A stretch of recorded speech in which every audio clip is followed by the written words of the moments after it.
Why should I be destructive and remain reckless of betterment?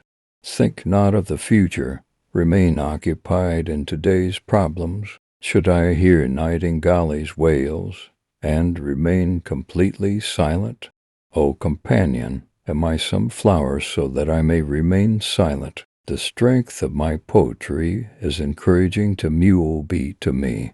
My remonstrance is against God. It is true that we are famous in the methods of obeisance, but we are relating our story of pain out of compulsion. Though a silent orchestra, we are full of complaint. If the wailing comes to lips, we are excusable. O God, listen to the remonstrance also from the faithful. Listen to some complaint also from the one accustomed to praise you. Though thy eternal essence had existed since eternity, the flower existed in the garden, but fragrance had not dispersed. Justice is a condition, O Lord of universal benevolence.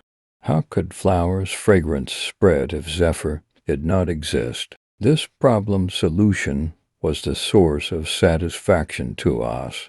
Otherwise was the holy prophet Sama insane. The scene of thy world was strange before us. Stones were adored somewhere, trees were worshipped somewhere. The eyes of man were accustomed to tangible forms. How could they be amenable to accept the unseen God? Doth those know who ever told thy beads?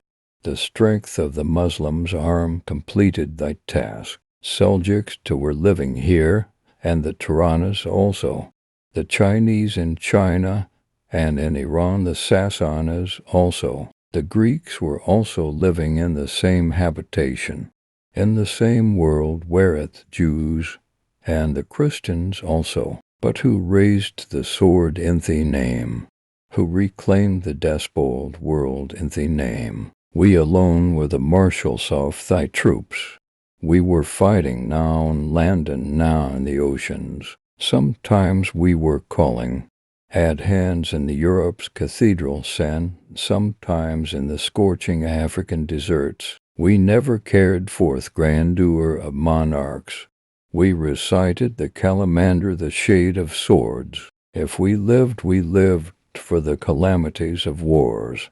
If we died for the grandeur of thy name. We did not wield the sword for our kingdoms, did we roam about the world fearlessly for wealth. If our nation had been greedy of worldly wealth, why would we have been idle breakers instead of idle sellers? Once firmly standing in the battle, we were immovable. Even lions in the battle against us would be in flight. We were enraged if someone rebelled against thee. Not to talk of sword, we were fighting against cannons. We impressed Tawhid's picture on every heart. We conveyed this message even under the dagger. Tell us thou, by whom was uprooted the gate of Habar 7? By whom was conquered the city which was Gazers? By whom were images of created gods destroyed?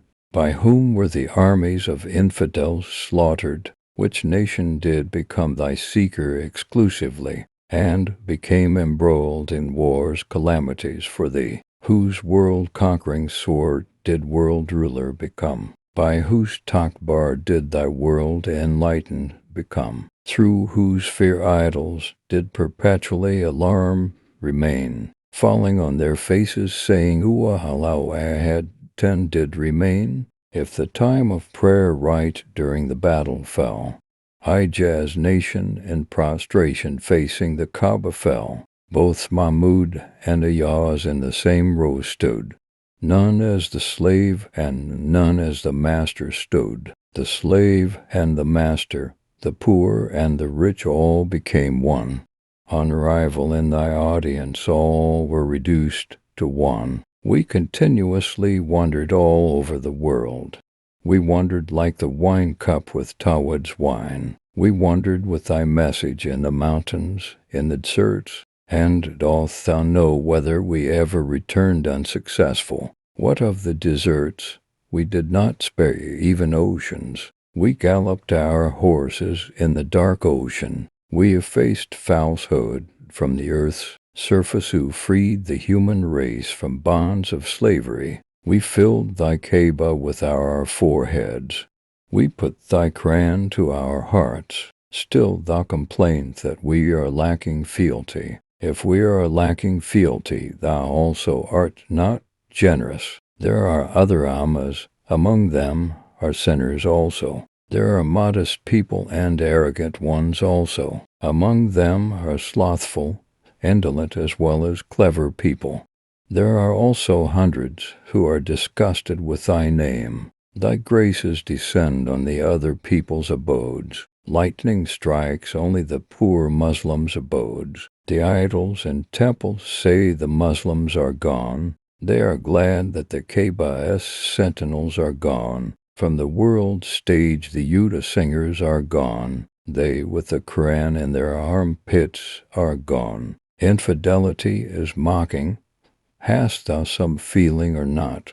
Dost thou have any regard for thy own Tawhid or not? We do not comply that their treasures are full, who are not in possession of even basic social graces. Outrageous that infidels are rewarded with huras and palaces, and the poor Muslims are placated with only promise of huras. We have been deprived of the former graces and favors. What is the matter? We are deprived of the former honors. Why is the material wealth rare among Muslims? Thy omnipotence is boundless and inestimable. With thy will the desert's bosom would produce bubbles. The desert's rambler can be facing flood of mirage's waves. Others' sarcasm, disgrace, and poverty is our lot. His abjection the reward for loving thee. Now this world is the lover of others. For us it is only an imaginary world. We have departed, others have taken over the world. Do not complain now that devoid of Tawhid has become the world. We live with the object of spreading thy fame in the world. Can the wine cup exist if the cupbearer does not live? Thy assemblage is gone, and thy lovers are also gone. The night's sighs and the dawn's wailings are gone. They had loved thee, they are gone with their rewards. They had hardly settled down, and they were turned out. The lovers came, but with tomorrow's promise were sent away.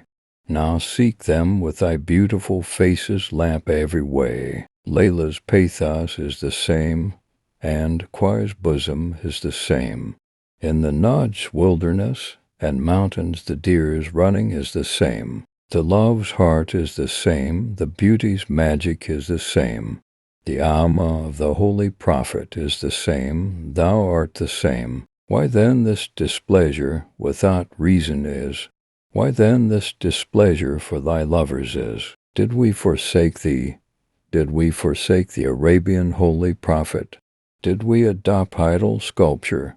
Did we idol breaking forsake? Did we forsake love, and did we forsake the madness of love? Did we forsake the customs of Salman 15 and Uway of Quran? We have the Takbar's fire suppressed in our hearts. We are living the life of Bilal the Negro. Granted that love has lost its former elegance also. We may have lost treading the path of love also. We may have lost the restless heart like the compass also. And we may have lost the observance of fidelity's rules also. Thou art changing friendship between us and others. It is difficult to say, but thou art also unfaithful. Thou perfected the Deen on the peak of Faran. Thou captivated the hearts of thousands in a moment. Thou consumed the produce of love with fire. Thou burned the congregation with thy face's fire. Why are not our breasts filled with love's sparks now? We are the same lovers. Dost thou not remember now? The nose of lovers' chains in the Najd's valley has disappeared. Qais has no more remained longing for the litter's sight. Those old ambitions we, as well as the heart, have disappeared. The house is destroyed as thou art not present in the house. O that happy day, when thou with elegance will come back, when thou unveiled to our congregation will come back,